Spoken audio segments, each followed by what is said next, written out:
नमस्कार दोस्तों, क्या आप अपनी पढ़ाई को लेकर संघर्ष कर रहे हैं? क्या आप सोचते हैं कि बिना कोचिंग के सफलता पाना मुश्किल है?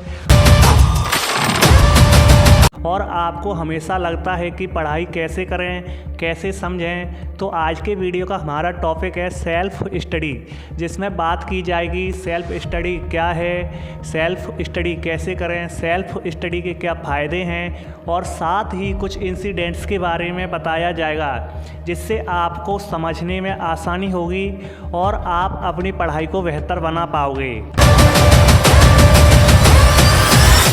सबसे पहले समझ लेते हैं कि सेल्फ स्टडी क्या है।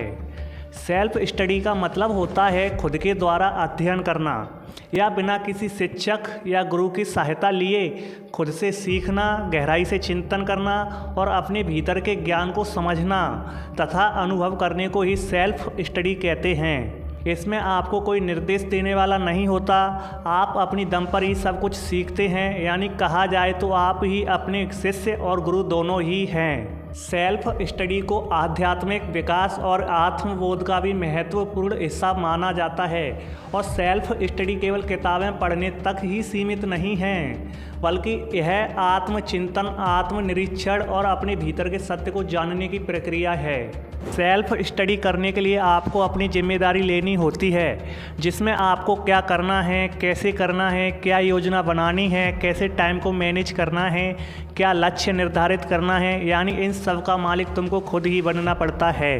अब हम सेल्फ स्टडी कैसे करें, सेल्फ स्टडी के क्या फ़ायदे हैं, उनसे पहले बात कर लेते हैं सेल्फ स्टडी के कुछ इंस्पायरिंग इंसिडेंट्स के बारे में। अब्राहम लिंकन, जिनकी आर्थिक स्थिति बहुत ही खराब थी, उन्हें औपचारिक शिक्षा लेने का मौका बहुत ही कम मिला और स्कूल में केवल 12 महीने ही पढ़ाई की, लेकिन उन्होंने आत्म अध्ययन के माध्यम से खुद को शिक्षित किया और अपने ज्ञान को लगातार बढ़ाया। अब्राहम लिंकन को बचपन में किताबें पढ़ने का बहुत ही शौक़ था। उन्हें पता चला कि उनके शिक्षक श्री एंड्रयू क्रॉफोर्ड के पास जॉर्ज वॉशिंगटन की जीवनी नामक पुस्तक है, जिसे लेने के लिए वे अपने शिक्षक के पास गए और कुछ दिनों के लिए किताब को उधार मांगने लगे। उनके शिक्षक ने पहले तो मना कर दिया, लेकिन अब्राहम लिंकन के रिक्वेस्ट करने पर उन्होंने लिंकन को किताब दे दी।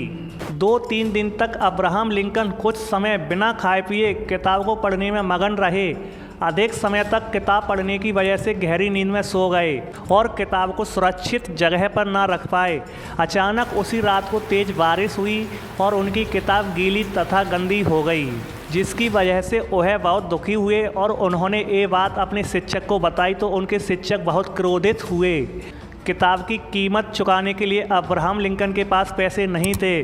किताब की कीमत चुकाने के लिए अब्राहम लिंकन ने 3 दिन तक मजदूरी की और अपनी ईमानदारी से किताब की कीमत चुकाई। अब्राहम लिंकन बड़े होकर अमेरिका के राष्ट्रपति बने।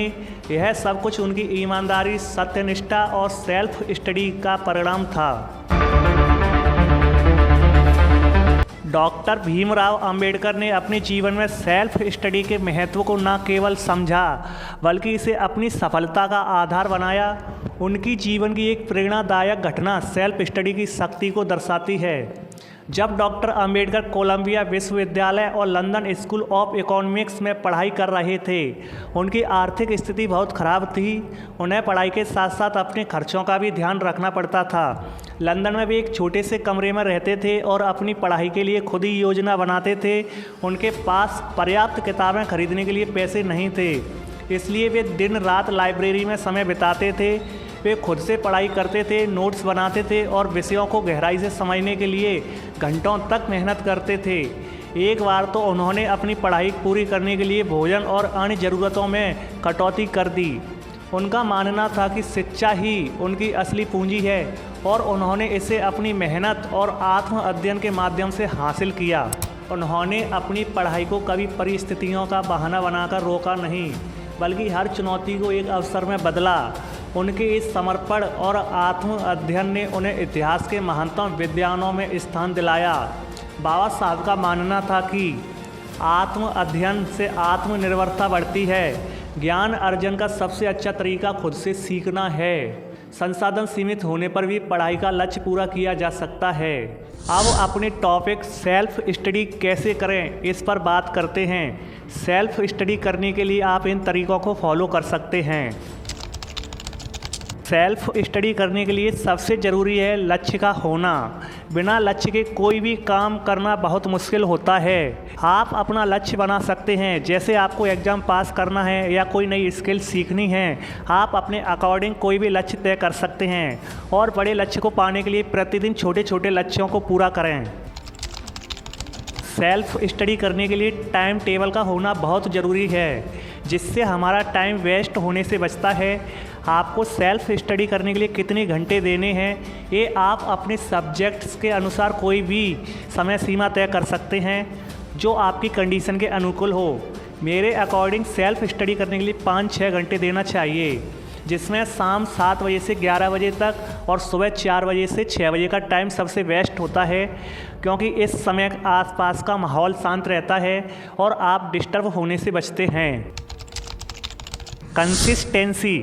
सेल्फ स्टडी के लिए कंसिस्टेंसी का होना बहुत ज़रूरी है।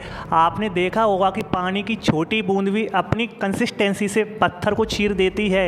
इसी प्रकार आपके छोटे छोटे प्रयास और कंसिस्टेंसी आपको सफलता दिलाते हैं। इसलिए पढ़ने का एक निश्चित समय रखें और कंसिस्टेंसी बनाए रखें। सेल्फ स्टडी में खुद के नोट्स तैयार करना ज़रूरी होता है, क्योंकि खुद के द्वारा बनाए गए नोट्स और तरीका हमें याद रहता है। नोट्स बनाने से पहले किसी भी चैप्टर को ध्यान से पढ़ें और उस चैप्टर की बेसिक चीज़ों को जानें। इससे आपको समझ में आएगा कि उस चैप्टर में कौन सी ज़रूरी चीज़ें हैं, और पैराग्राफ पढ़ने के बाद उसे छोटे छोटे पॉइंट्स में लिख लें। इससे आपको एग्ज़ाम के समय काफ़ी मदद मिलेगी और कौन सी चीज़ें एग्ज़ाम में आ सकती हैं इसका अनुमान लगा पाएंगे। सेल्फ स्टडी इसलिए नहीं करना है कि तुम्हें सिर्फ पास होना है, बल्कि सेल्फ स्टडी इसलिए करनी है कि जिससे अच्छे नंबर और ज्ञान अर्जित हो सके। अगर आप अच्छे नंबर पाना चाहते हैं तो जब भी पढ़ने बैठें तो कभी भी किसी टॉपिक को रटने की कोशिश ना करें, बल्कि उसके कॉन्सेप्ट को समझने का प्रयास करें। क्योंकि कई बार ऐसा होता है कि हम किसी टॉपिक को रट्टा मारकर याद तो कर लेते हैं, लेकिन जब परीक्षा देने जाते हैं और उस टॉपिक से रिलेटेड कुछ क्वेश्चन घुमा फिरा कर दिए जाते हैं तो तुम्हें उस प्रश्न का उत्तर पता होते हुए भी छोड़ देते हैं। इसलिए किसी टॉपिक को रटने से अच्छा है उसके कॉन्सेप्ट को समझें, जिससे आप प्रश्न का उत्तर अपने अकॉर्डिंग भी बना सको। सेल्फ स्टडी करने के लिए एक निश्चित स्थान का होना बहुत ज़रूरी है। इसलिए ऐसे स्थान को चुनें जहां शोर शराबा ना हो और शांत माहौल हो, जिससे आप आराम से पढ़ाई कर सकेंगे और पढ़ाई के दौरान कोई डिस्टरबेंस नहीं होगा। आपका ध्यान इधर उधर की चीज़ों पर नहीं जाएगा, सिर्फ पढ़ाई पर फोकस रहेगा। सेल्फ स्टडी के लिए एक लक्ष्य तथा सही टाइम टेबल के साथ साथ यह भी ज़रूरी है कि जब कभी भी आप पढ़ाई करें तो आपका ध्यान पढ़ाई पर ही होना चाहिए। अर्थात पढ़ाई करते समय आपका ध्यान ना मोबाइल पर, ना स्कूल या कॉलेज में की गई दोस्तों की बात पर, ना आपके बाबू सोना की बात पर, ना कहीं घूमने जाने की बात पर हो। यानी कहने का मतलब है कि आपका पूरा ध्यान आपकी पढ़ाई पर ही होना चाहिए। अगर इन सब बात को इग्नोर नहीं करेंगे तो आप कभी भी सेल्फ स्टडी नहीं कर पाएंगे और आपका सपना और वह लक्ष्य हमेशा के लिए सपना का सपना ही रह जाएगा। इसलिए सेल्फ स्टडी करते समय आपका पूरा ध्यान पढ़ाई पर ही होना चाहिए। किसी भी सब्जेक्ट को पढ़ने के बाद सबसे ज़्यादा ज़रूरी होता है उसे रिवीजन करना, क्योंकि यह ज़रूरी नहीं है कि आपने एक बार याद कर लिया तो आपका वह टॉपिक पूरा ही क्लियर हो जाएगा। कभी कभी ऐसा होता है कि हम लोग एक बार टॉपिक पढ़ तो लेते हैं, लेकिन उस टॉपिक से लेकर हमेशा डाउट बना रहता है। लेकिन जब आप उसी टॉपिक को वीक में 2 बार रिवीजन करते हैं तो आपको वह परफेक्ट तरीके से याद होने लगता है और होने वाले डाउट भी क्लियर हो जाते हैं। उन शब्दों को बार बार रिवीजन करें जिनको आप ज़्यादा भूल रहे हैं। इसलिए किसी भी सब्जेक्ट को अच्छे से याद करने के लिए उसका रिवीजन करना बहुत ही ज़रूरी है। अब बात कर लेते हैं सेल्फ स्टडी करने के बेनिफिट्स के बारे में। छात्र छात्राओं के लिए सेल्फ स्टडी करना बहुत ही महत्वपूर्ण है। कोचिंग या शिक्षक के समझाने पर आपको कॉन्सेप्ट समझ में तो आ जाता है, लेकिन अगर आप घर आकर उसे दोबारा नहीं समझेंगे तो आप कॉन्सेप्ट भूल जाएंगे, क्योंकि खुद से पढ़ने पर अधिक समझ में आता है और आप उसे लंबे समय तक याद रख पाते हैं, जिससे आपकी याद करने की क्षमता बढ़ती है।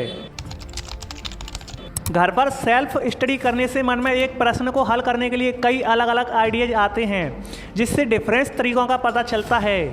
अगर आप किसी और से प्रश्न समझते हैं तो आपको सिर्फ वही तरीका समझ में आएगा जो उसे पता है, और अगर आप खुद से प्रश्न समझने की कोशिश करेंगे तो आपको प्रश्न को हल करने के कई तरीक़ों का पता चलेगा। और आजकल वीडियो और इंटरनेट के माध्यम से भी पढ़ाई करने पर आपको कई तरीक़ों का पता चलता है। सेल्फ स्टडी करने से आपको पढ़ाई में इंटरेस्ट आने लगता है, जिससे आपकी पढ़ने की हैबिट बनती है और आप पढ़ाई को अधिक समय देने लगेंगे। पढ़ाई में इंटरेस्ट होने से नई चीज़ों को जानने की जागृति पैदा होगी। सेल्फ स्टडी करने से आपको सिर्फ सीखने को ही नहीं मिलता है, बल्कि आपका आत्मविश्वास भी बढ़ता है। जब आप खुद से पढ़ते हैं और आप बिना किसी मदद के कई प्रश्नों को हल कर लेते हैं तो आप में पढ़ाई के प्रति इंटरेस्ट आने के साथ साथ आपका कॉन्फिडेंस भी बढ़ने लगता है और आपको पता चलता है कि आपको क्या क्या आता है और अब किस टॉपिक पर आपको काम करने की ज़रूरत है। इसके अलावा आपका डिसिप्लिन भी डेवलप होता है।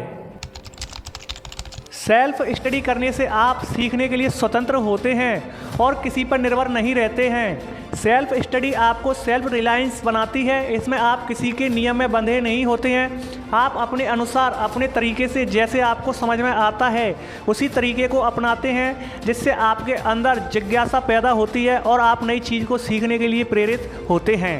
ये थे सेल्फ स्टडी करने के कुछ फ़ायदे।